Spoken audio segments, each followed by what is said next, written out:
화가 나는 게 뭐냐면 지금 응급실 상황이 제 주위에도 지금 벌써 얘기가 나오고 있거든요. 상당히 좀 심각하다. 예. 추석을 기점으로 네. 이런 얘기 하기 조금 저는 정말 불편한데 큰일 날 수 있다는 생각이 드는데 해결책이 전혀 안 보여요. 전혀 안 보이죠. 술이나 먹고 있고 예.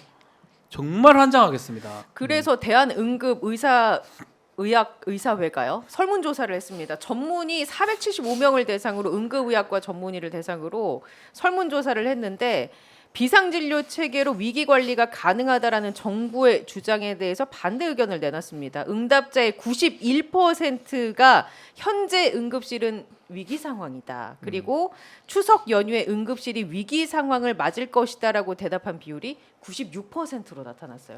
이게 현실 인식이랑 정말 예. 대통령실이 많이 동떨어진 인식을 갖고 있다는 거죠. 아니 원래 우리나라 예. 응급 의료 체계가 그 전에 의료 파업이 있기 이전부터도 그 굉장히 그 열악했어요. 그러니까 충분치 않아서 이미 그 전에도 간혹 그 응급실 뺑뺑이가 나왔죠. 그 보도된 적 있잖아요. 교통사고 환자인데 또는 뭐 무슨 응급 환자인데 뭐 몇 군데 돌다가 결국은 사망하는 사건이 과거에도 있었어요. 이런 이 의료 파업이 있기 전에도. 근데 지금은 응급 그 저 전공의하고 네. 그다음에 저 의사 교수들까지 다 파업한 상태이기 때문에 현장의 응급 의료 체계는 상당히 어려운 거죠. 큰일 났는데 주말간에 이제 조선일보 보도입니다. 네. 조선일보는 또 어떻게 이걸 알아가지고 보도를 했는지 주말간에 술을 뭐 밥을 먹진 않아 밥도 먹었겠죠. 안주 술을 대통령실하고 최고위원들 일부하고 술을 먹었다. 비공개 만찬을 했다. 답답합니다. 비공개 만찬인데 걸린 것도 웃기고요. 일부는 빠져 있고 원래 한동훈 지도부하고는 이거 추석에 보자고 추석 전에 여기 보면 안 된다고 그거 미룬 다음에 이거 민생을 챙겨야 된다고. 밤에 술 먹다가 걸린 거거든요. 제가 예. 봤을 때는 이게 과연 국정이 지금 제대로 돌아가고 있는지 마비됐다고 보니 맞고 저는 사실 그래요. 이제 정치를 하시는 분이 여기 앞에 계시지만 특단의 사정이 없는 한 술이라는 거는 정치적 행위라고 봐야 돼요. 입 갖다 대고 그러니까 옆에 있는 거지. 그걸 술을 취하기 위해서 마시는 경우는 매우 드뭅니다. 일반인은 그럴 수 있어요. 술을 윤석열 대통령이 만큼 좋아해요. 취하기 위해 마신다고 보는 거예요. 저는 지금. 그래 봅니다. 저는 술 되게 좋아하는 입장에서 예. 지금은 아침 방송한다 술 안 먹습니다. 네. 가급적 평일날은. 예. 저 하다못해 YTN 잘린 YTN 라디오 진행 간다고도 2시간 그것 한 번 지각한 적 없고요. 항상 1시간 전에 도착하고 맞습니다. 있었는데 네. 술 안 먹습니다. 전날 술 마시면 안 되니까 제가 매일 술 마셨어요. 부끄러운 얘기지만 예. 제 아내 알고 있습니다. 네. 매일 술을 마시는 사람이 들리는 얘기 따르면 윤석열 대통령하고 저하고 술 먹는 주량도 비슷하다고 하고 매일 먹는다 하는데 이분은 국정 운영의 책임자잖아요. 그렇죠. 술을 안 마시는 게 맞아요. 먹더라도 형식적으로 이 사람이 왔기 때문에 그 자리에 가고 들어만 주는 게 있는데 지금 얘기하는 걸 보면 취하기 위해서 마시는 거거든요. 일부러 현실의 고통을 잊기 위해서 저는 그렇게 봅니다. 그게 가장 심각하다. 해결도 안 되지만 국정 최고 책임자가 술에 취해 있는 상황이거든요. 그러니까 그만두시는 게 맞는 것 같아요. 그러면 술 마시는 게 좋을 것 같아요. 이 비공개 만찬도 술 마시려고 술 불렀어요. 친구가 필요한데 저는 그래 봅니다. 아, 지금 보도에 따르면 최고위원들이 요청했다고 해요. 예. 번개를 요청했다. 이렇게 했다는데 번개가 돌았는데 좋지 한잔 하지 뭐 이랬을 것 같아요. 그러니까 저랑 똑같은 거 일반인하고 생각이. 그러니까 매우 심각한 거예요. 이거를 마셔가지고 만약에 문재인 대통령 때 이거 보도됐다고 생각해봐요. 탄핵가지고 난리쳤을 걸요. 이런 상황에 술 마신다고. 예. 이게 지금 보도된 것도 문제고 한동훈 대표 뺀 것도 문제고 네. 무슨 얘기가 왔는지 알 수도 없고. 아니 장동혁 최고위원이 한동훈 대표를 뺀 만찬에 그거를 언론에 알린 분은 정무 감각이 없다 이런 발언을 또 한 라디오에서 했더군요. 일단 정치인과 술, 그러니까 대통령과 술의 역학관계에 대해서 우리 예. 원내대표님께 한번 여쭤보고 예. 지금 궁금해. 저도 궁금해요. 그러니까 윤석열 대통령의 이런 야. 행보에 대해서 어떤 개인적인 평가를 아니, 뭐 해주실 수 있는지. 저 정치인들 술과 네. 뗄 새 없죠. 술 많이 해요. 그래서 술 먹고 사고 쳐서 이제 그 정책으로 큰 손실을 보는 사람도 있고 또 기본적으로 사람들하고 만남이라는 게 그 정치인한테 가장 중요한 거니까 술이란 매개를 통해서 뭐 적절하게 그 정치력을 더 확대하는 기회도 되고 그러니까 뭐 술 자체는 나쁘지 네. 않죠. 술을 얼만큼 사용하는 사람에 따라 이게 약도 되고 독도 되는데 아까 누가 그 이런 얘기 있잖아요. 구중궁궐 이미지를 벗어나려고 네. 했다. 저는 깜짝 놀랐어요. 구중궁궐이라는 것은 남 모르게 은밀하게 먹는다는 얘기야죠. 예를 들면 그 과거에 박정희 대통령 유명했잖아요. 그쵸. 안가 안가에서. 나와 예, 먹었어요. 네. 박정희 대통령도 불러가지고 밖에 사람들 많이 불렀어요. 심지어 부르지 말아야 될 사람까지 불렀죠. 요정 뭐 비가 오면 뭐 생각나. 그래서 채홍사 얘기까지 나왔잖아요. 그 당시에 채홍사라는 거는 과거 조선시대 때 임금한테 이 필요한 여성을 넣어주는 그래서 뭐 이 영화에도 나오잖아요. 뭐 우리 뭐 안기부 그 당시 이제 중정이었죠. 중앙정보부가 무슨 채용사까지 해야 되냐 막 이런 네네. 얘기가 나올 정도로 그런 얘기가 있었는데, 그러니까 문제는 그 대통령이 정말 차라리 술을 드시고 싶으면 소통하고 구중궁궐 이미지를 벗어나려면 근처 호프집에 가서, 그리고 용산 주변에 거기 음식점들 많아요. 그 대구탕이 유명한 데예요. 그동안. 아유, 제가 그 근무를 알잖아요. 해가지고 대구 자원 얘기해도 되나? 네. 너무 맛있습니다. 그렇죠. 대구탕이. 거기 최고죠, 유명한 데예요. 최고. 저도 네. 대구탕이나 껍데기국 유명한 집 많아요. 껍데기구이도 좋고요. 그러니까 예를 들면 술이 땡기네. 대통령께서 예. 그런 데 가서 공개적으로 그렇죠. 시민들하고 접촉한다든지 시민들이 예. 별로 안 좋아하겠지만 네. 이제는 근데 그게 정치의 행위가 되는 거잖아요. 그렇죠. 그러면. 그거는 정치행위죠. 예를 들면 옛날에 오바마 대통령도 저 베트남 가가지고 셰프 한 명이랑 같이 쌀국수 먹으러 쌀국수, 갔잖아요. 네. 예. 그리고 그거를 뭐 혼밥이라고 막 보수 언론은 비판했는데, 우리 문재인 대통령이 아침 식사를 그걸 뭐냐면 그 중국 사람들이 제일 좋아하는 콩국물에 그 밥 있어요. 네. 그냥 쌀 밀가루 튀긴 거 전병 같은 거 그거 하고 가장 대중적인 중국 식당에 가서 먹은 거예요. 일부러 예. 그렇게 한 거죠. 이제 그런 이미지를 위해서 의도적으로 하는 건 좋아요. 근데 이런 거 아니잖아요. 구중궁궐에 사람 불러서 그 사람들은 꼭 술이 아니어도 만날 사람들이고 굳이 얘기를 들으려면 뭐 정치적인 행위가 있는 예. 있을 아무 필요가 없죠. 그렇죠. 술 필요 없이 그러니까 만날 수 술은 있죠. 매개지 네. 목표가 목적이 아니잖아요. 아닌데. 그다음에 옛날 노무현 대통령이 그 얘기한 적이 있어요. 노무현 대통령도 술이 꽤 좋아하신 분이었는데 근데 딱 끊으셨잖아요. 네, 대통령 되고 제가 알기에는 한 번인가 두 번 정도 네. 약간 만취한 게 듯이 한 거 외에는 거의 술을 안 드셨대요. 본인이 책임자인데 네, 왜 그러냐면 술에 취했으면 안 안 된다. 먹어야죠. 네. 전쟁 나면 어떡합니까? 네. 그런 거예요. 그러니까 이제 밤 자정 넘어서 만취했는데 최종 결정론자는 예를 들면 진짜 전면전이 벌어질 상황이냐 마냐예요. 근데 그거를 결정한 사람은 대통령이잖아요. 국정의 최고 책임자니까. 그런 측면에서 대통령이 정신줄 놓을 정도로 술을 먹어서는 안 되는 거죠. 그러니까 다른 책임이 없는 직이라면 또 이럴 수 있겠지만 제가 보기에는 그래서 대통령이 무한 책임이라는 얘기가 나오는 겁니다. 그래서 대통령이 이렇게 술 많이 예. 드시는 건 문제고 이미 과거부터 그랬어요. 과거 서초동에서 출퇴근하신 적 있잖아요. 네. 그때도 경찰들 퇴근을 못 한다. 경찰들 사이에 무전기로 많이 유행하는 게 이제 막병 들어갔습니다. 이런 얘기. 진짜요? 네. 아침에 출근 때 맨날 늦고 네. 일정치 않고 술꾼들이 그래요. 네. 그리고 언제- 서초동에서 이제 막병 들어갔습니다. 네. 경호원들이 대통령을 네. 놓친 사례도 있잖아요. 네. 그런 얘기가 흘러 나올 정도로. 네. 그리고 그때는 초기엔 그랬대요. 초기에는 미리 일정을 잡으니까 의원들이 다 나 대통령을 만난다고 떠들어서 문제가 돼가지고 그 다음부터는 목적지를 정하고 예. 그 다음에 전화해서 그때 그 여당 관계자들은 6시 전후만 되면 전화기 보고 있잖아요. 전화기 보고 저도 대통령이 들었어요. 날 부르냐 안 부르냐 그게 사실인지 아닌지는 모르겠지만 네, 네. 저도 들었어요. 예, 네. 그런 말들이 이렇게 희화되고 떠돌고 바로 이렇게 해놓으면 자꾸 소문 내니까 네. 딱 직전에 5시나 6시 직전에 어디로 오라고 누구한테 이제 미션이 떨어지니까 그걸 기다린다고 예. 의원들이나 방송 사람들도 제가 얘기 들은 적이 있거든요. 아. 그러니까 이게 사실은 심각한 겁니다. 술이라는 거는 저도 좋아합니다. 취하려고 저는 먹기도 하지만 통상은 사람 만나려고 먹는 게 일반적인 거고요. 정치인의 술은 매우 이게 선물 같은 거예요. 술을 네. 잘 드신다면 가서 이 술을 통해서 많은 사람들을 만날 수 있고요. 그 복 받은 거죠. 어떻게 보면 예. 술 먹는 거에 대해서. 근데 그걸 갖고 목적을 삼아서 맨날 취하면 깔라대고 이러면 그 정치를 하면 안 되는 거예요. 그러니까 술 마시면 돼요. 술 주정하시면 돼요. 술꾼이 되면 돼요. 예. 저는 어쩌면 정치를 안 하는 이유 중 하나가 예. 술을 너무 좋아해서 그런 것도 있어. 지금은 마시진 않지만. 네. 그러니까 이런 측면에 봤을 때는 국가는 지금 매우 심각합니다. 외교, 통일, 의료, 경제, 의료, 모든 영역에서 지금 네. 오늘 지금 대정부 질문하고 있는데 그렇죠. 대정부 질문이 네 파트예요. 네. 정치, 외교, 오늘 통일안보, 경제, 사회, 문화 이렇게 교육 가는데 오늘 딜레이 됐잖아요. 네 개 다 그냥 엉망인 상황이에요. 그러니까요. 나라가 엉망인 상황인데 대통령이 술에 취해 있고 네.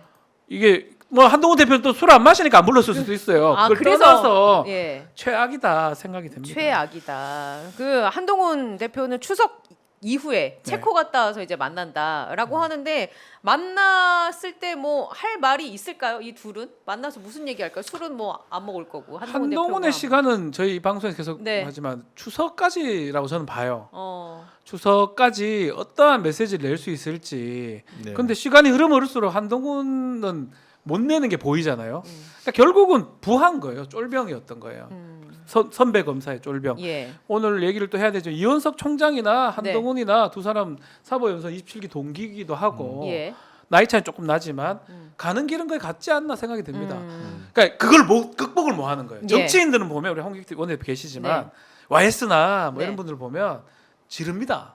막 예, 확실히 가마 이러면 가거든요. 네. 노무현 대통령도 마찬가지고요. 음. 문재인 대통령은 막 정치인 성향이 그렇게 크진 않았지만 네. 지를 땐 질러야 돼요. 근데 한동훈 같은 경우는 특히 딴 데는 잘 질러요. 이재명 대표 보고 뭐 이재명 세금이니 뭐 이상한 소리에 엉뚱한 얘기 그 권성동 하고 있던데 그런 엉뚱한 얘기는 잘 지르지만 정말 질러야 되고 해야 될 부분은 대통령 차별화예요. 계속 우리 얘기하잖아요. 예. 결국 지금 기회가 왔어요. 왔는데 세 가지라 했잖아요. 제가 최상병은 그렇죠. 뭐 계속 지나가고 있고 의료 지금 네. 문제가 추석 전으로 터질 겁니다. 폭발할 겁니다. 그리고 김건희. 김건희 이제 공천 개입 예. 부분까지 세 가지가 이제 확 가고 있는데 의료라도 얘기를 꺼내야 되는데 애매한 스탠스입니다. 아직까지도. 그 제가 지난주에 나와서 의료 문제가 심각해진 상황이라는 게 예를 든 게 김종인 박사 얘기했잖아요. 예. 그러니까 김종인 박사가 그 응급실 뺑뺑이를 할 정도면 소위 우리 사회에서 돈 있고 힘 있는 사람들이 다 돌기 시작하는 거기 때문에 이게 목이 찬 거예요. 그러니까 그 늘 그렇지 않습니까? 재난이나 어떤 그 불행이 평등하지 않아요. 그렇죠. 불평등합니다. 어려운 사람한테 가장 먼저 예, 사회적 약자나 어려운 예. 사람한테 훨씬 더 심각하게 강하게 와요. 예. 요번에 그 인요한 의원이 그렇죠. 저 의료 청탁받아서. 관련 대책위원장이잖아요. 네. 근데 그 양반 입장에서는 버젓이 저 문제 의식도 없이 뭐 그런 걸 저 청탁하고 이런 일이 이루어지고, 그러니까 그런 것도 이제는 슬슬 한계에 차기 시작하는 거죠. 그 사람들도요. 그러니까 자기들도 김종인 박사가 뺑뺑이 돌 정도면 대부분 뺑뺑이 돌고 있는 거고 쉽지 않은 거죠. 그래서 제가 이거 아마 그 되게 이제 우리 그런 분들이 저 윤석열 정부 지지했던 사람들 아니에요. 예. 그 특히 강남 서초에서는 그 지난 대선 때 70% 네네. 가까이 지지를 해서 윤석열 대통령 만들었는데 그 의사도 많아요. 그렇죠. 저 의사직도 예. 많고 또 이제 그 사람들도 그 동안은 돈 있는 분들도 불편함을 못 느꼈다가 이제 그분들도 불편함을 느끼기 시작하니까 야 이거 큰일 났다. 서초 쪽에 이제 출마하셨으니까 예. 지역구 다니시면 어떻습니까? 요새 의견들이나 그러니까 전에부터 얘긴데 이분들은 말을 안 하려고 그래요. 윤석열 정부에 대해서는. 아예 본인들이 뽑기는 했으니까. 했으나 그럼에도 이제 그러나 여전히 그 보수 정부를 또 지지 않을 수 없는 그런 이제 그 숙명적 뭐 그런 그 뭐라 그럴까요? 뭐 이제 그게 과거에 이제 계급 의식이라고 할까? 그러니까 이제 계층 의식 이런 게 있는 제가 거죠. 이제 지역구에 있거든요. 네. 저희 사무실이. 예. 제가 참 주소를 옮겨서라도 좀 이렇게 도와드리고 싶었는데 주소를 옮기지 못했고요. 예. 그러니까 제가 이제 살아왔던 곳도 사실 보수적인 곳이고 지금 직장도 사실 국민의힘이 예. 사는 곳도 국민의힘 제가 분당 판교 쪽에 살고 있는데 제가 이제 주위에 이제 만나는 사람들은 보수적인 인사들이 많습니다. 근데 기본적으로 일단 민주당은 별로 안 좋아해요. 그냥 기본적으로 기본 일단 베이스에 뭘 하든지 간에 민주당 안 좋아하는 거는 네. 이제 기본인데 거기서 지금 저 똑같습니다. 윤석열 대통령이 너무 못하고 현 세력이 너무 못하니까 아예 언급을 안 하는 게 정치세요. 말하기 싫은 거예요. 말하기 싫은 거예요. 왜냐면 자기 부정해야 되니까. 예. 그게 이제 그렇다고 이분들이 민주당으로 확 돌아서냐 이러지는 않는 것 같아요. 제 느낌에는 대구 쪽도 마찬가지고. 근데 확실한 거는 윤석열 대통령에서 많이 돌아선 사람이 꽤 많습니다. 근데 그분들이 다 민주당 지지하자고 뭐 보장할 수는 없겠지만 상황이 그렇다고 봐야 될 거예요. 그래서 선거를 보면 만약 이런 상황이 쭉 간다면 지방선거까지는 뭐 그래도 민주당이나 야권 전체 약간 민주당을 포함한 야권이 뭐 약간 이기겠죠. 유리할 수 네. 있는 상황이 가는데 늘 대선은 좀 다르죠. 예. 대선은 이제 윤석열 대통령이 사라지는 상황이 되는 거죠. 그래서 이제 늘 과거에도 보면 총선과 지방선거는 정권 심판적 선거가 좀 작용되고 예. 되는 반면에 대통령 선거는 미래지향적 그쵸. 선거를 한다. 그게 그래서 그런 거예요. 왜냐하면 우리나라의 특성은 여당이든 야당이든 기존의 대통령에 대해서 비판적 입장을 갖고 정권 교체적 성격이 그래서 다 있어요. 그 가장 제일 잘한 여권 후보가 바로 박근혜 대통령이었던 거죠. 그 이명박 대통령하고 각을 세우면서 예. 그때 두 가지 한 거죠. 하나는 경제민주화로 해서 김종인. 예. 김종인 박사를 통해서 경제민주화에서 야당의 이슈를 가져온 거죠. 경제민주화, 보편적 복지 문제를 갖고 왔고. 그래 두 번째는 이명박 정부에 대하여 각을 세우면서 차별화. 그 정권 교체적 성격을 여권 내에서도 이 두 가지를 갖고 승리한 거죠. 그래서 이게 어쨌든 한국 정치에서는 쉽게 바뀌지 않을 거예요. 근데 기본적으로는 그런 것 같아요. 뭐 계속 지형은 바뀌고 있는데 이 최근에 선거 대선 국면을 보면 기본적으로 진보 진영이 이제 이기려 그러면 약간 더 좀 문재인 대통령 될 때가처럼 또 보수가 분열되던가 그냥 1대1로 붙었을 때 아직까지는 쉽지 않다. 그러니까 이런 어떤 동인만 되면 부여가 되면 예. 박근혜 대통령 때도 그랬어요. 문재인 대통령 붙을 때인데 그때도 이런 어떤 경제 민주화라든지 이런 차별화가 동인이 되니까 투표소로 대거 몰려와가지고 예. 이기게 된 거거든요. 그러니까 그러니까 그게 민주당의 사실 풀어야 될 숙제예요. 그러니까 우리 그래요. 그 진보 진영, 소위 민주당을 포함한 진보 진영, 뭐 야권 지지자들은 상당히 까다로워요. 그러니까 뭐냐면 따지는 것도 많고. 예를 들면 이런 거죠. 예. 박근혜 대통령이 갑자기 보편적 복지하고 경제 민주화를 예. 하면 보수 쪽에서는 동요가 없어요. 지지층에. 근데 우리는 갑자기 뭐 지금 이제 최근에 우리 당내에서 금투세나 종부세 얘기 나오면 당장 우리 지지층이 난리가 나요. 네. 너 정체성이 뭐야? 예. 너 국민의힘 가야 되는 거 아니야? 이런 모든 문제를 정체성 문제로 접근하면 좀 곤란하다는 거예요. 그러니까 정책이라는 건 굉장히 실용적이고 그때 상황에 따라 유연하게 접근을 해야 되는데 물론 뭐 지금 종부세 접근이나 금투세 문제가 꼭 저는 민주당이 현재 하는 방식에 대해서 동의하지는 않는데 어쨌든 이거를 또 이념이나 어떤 정체성 문제로만 바라보는 것도 너무 과한 거죠. 근데 예. 그런 경향이 나타나다 보니까 우리는 이 막상 중요한 선거 때 유연성을 발휘하기 참 힘들어요. 고차 방정식을 풀어야 되니까. 그러다 보니까 우리는 상당히 그 정책적이나 이런 걸로 해서 이 경직된 모습이고 저쪽은 훨씬 더 그렇죠. 유연하다 보니까 그런 게 상당히 까다로워요. 근데 과거에 비해서는 우리 야권 지지층도 전에보다는 상당히 유연해지고 실용적인 측면을 띈 건 사실이에요. 근데 뭐 지금 윤석열 정부 결국은 이제 0.73 예. 뭐 퍼센트로 당선이 된 다음에 2년 반 정도 보여준 이제 결과 반환 좀 돌았습니다. 저는 민주당을 지지하거나 중도에서 민주당 쪽으로 간 특히 이제 저는 그 눈여겨보는 지표 중에 하나가 매우 못한다라고 보는 분들이 50% 넘어가요. 전화 면접 특히 조사에서 ARS 예. 면접 뭐 리얼미터 이런 걸 보면 그 50% 이상이 되는 그러니까 한 70% 60대 후반이 못한다 부정평가를 하고 있는데 그 중에 55 많게는 55 정도는 아예 이제 사람 취급을 안 하는 거예요. 아니 그렇게 보면 돼요. 네. 절대로 갈 일이 없어요. 이게는. 나한테 돈 1억을 10억을 줘도 안 가는 사람들이거든요. 이분들은 잠재적으로 민주당 지지자라고 봐야 됩니다. 그러니까 이게 좀 달라진 예. 상황 아닌가 생각이 듭니다. 그 과거 김대중 노무현 대통령 될 때는 보수가 훨씬 많았어요. 훨씬 많죠. 뭐 예를 들면 보수가 한 40이면 진보는 한 30배 정도밖에 안 되는 네. 시기였다면 지난 2012년 대선 이후에 그 문재인 대통령 되고 또 이재명 그 당시 후보가 떨어지고 이런 상황에서도 보면 이제 덩치는 비슷해진 것 같아요. 대략 한 맞아요. 35든 40이든 네. 둘의 균형은 있어요. 그래서 어느 한쪽으로 확 기울어진 선거 결과 안 나옵니다. 그래서 늘 보면 이 선거는 5% 안팎에, 그렇죠. 3%에서 5% 안팎에. 옛날로 DJ 때 생각해 보면 DJP를 했기 때문에 된 거예요. 거기에 저 누구야 이인재 이인재 나와줬기 때문에 나와줬고요. 그래서 이겼고요. 그리고 예. IMF 경제 위기까지 했었잖아요. 그 모든 걸 합쳐가지고 DJ가 대통령이 된 겁니다. 그럼요.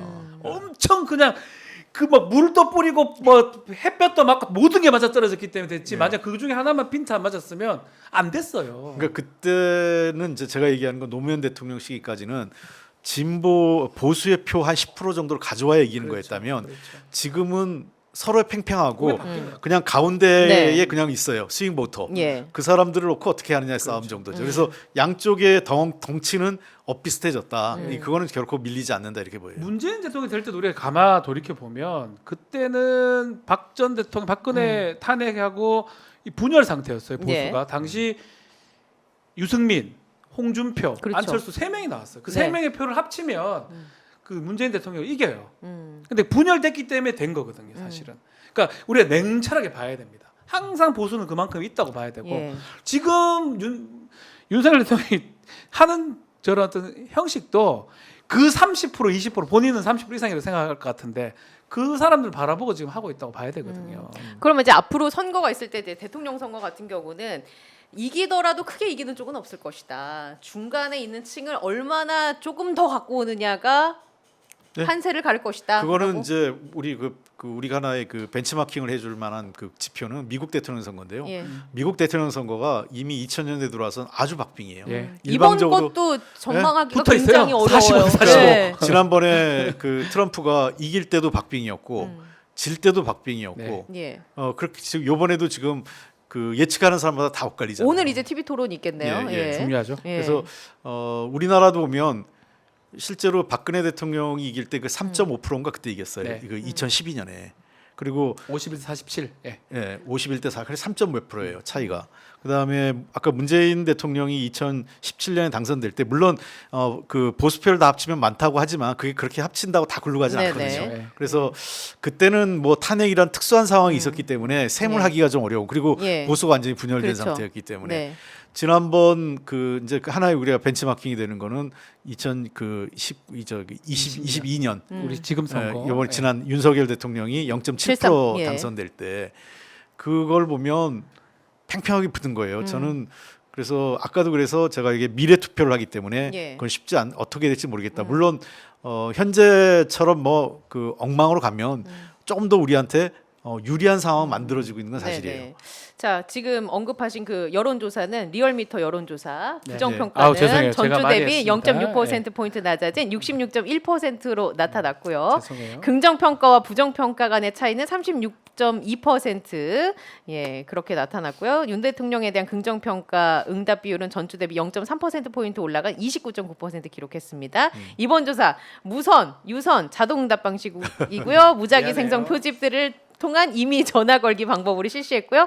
대통령 국정 수행 지지율의 표본 오차는 95% 신뢰 수준에서 플러스 마이너스 2%, 응답률 2.7%, 정당 지지율 표본 오차는 95% 신뢰 수준에서 플러스 마이너스 3.1% 포인트, 응답률은 2.5%입니다. 아. 자세한 내용은 중앙선거 여론조사 심의위원회 홈페이지를 제가 참조하시면 지금 됩니다. 라디오도 진행을 하고 네. 하잖아요. 많이 했는데 이게 뜬금없이 지지율을 그 여론조사를 얘기하는 네. 패널이 참 미웠어요. 아니, 제가 그랬네요. 저는 괜찮아요. 너무 죄송합니다. 아니에요, 괜찮아요. 제가 의도를 한 건 너무 아닌데 좋아요. 너무 좋아요. 슬쩍 넘어갈 제가 그 얘기를 명확하게 안 한 게 괜찮아요. 넘어가 보려고 한번 했는데 괜찮아요. 제가 60, 준비된- 55 이런 거 얘기해 버렸기 때문에 사실은 준비된 미안합니다. 준비된 사람입니다. 제가 엄청 그런 패널들을 저는 속으로 아니요. 모범당을 그래서 했었거든요. 이런 거 보면서 또 네. 우리 그 전사. 지지층들이 좋아해요. 네. 아, 66 네. 이렇게 나왔네. 이렇게 한번 그러니까. 재확인하고. 근데 요건 ARS잖아요. 리얼 또 얘기하면 또 안 되겠다. 갤럽 얘기 안 하지 않겠습니다. 저희 금요일에 데이터 다룬 네, 시간 갤럽 있습니다. 얘기는 안 하겠습니다. 네, 갤럽 그 결과는 금요일에 핫스팟 시간에 확인하시고요.